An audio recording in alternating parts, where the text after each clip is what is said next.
মার্সের ভাষণের মহত্ব।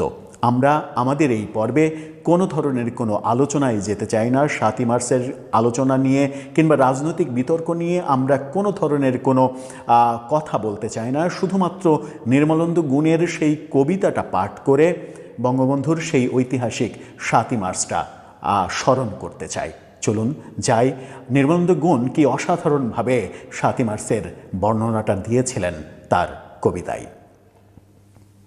একটি কবিতা লেখা হবে, তার জন্য অপেক্ষার উত্তেজনা নিয়ে লক্ষ লক্ষ উন্মত্ত অধীর ব্যাকুল বিদ্রোহী শ্রোতা বসে আছে ভোর থেকে জনসমুদ্রের উদ্যান সৈকতে। কখন আসবে কবি? এই শিশুপাল সেদিন ছিল না, এই বৃক্ষে ফুলে শোভিত উদ্যান সেদিন ছিল না, এই তন্দ্রাচ্ছন্ন বিবর্ণ বিকেল সেদিন ছিল না। তাহলে কেমন ছিল সেদিনের সেই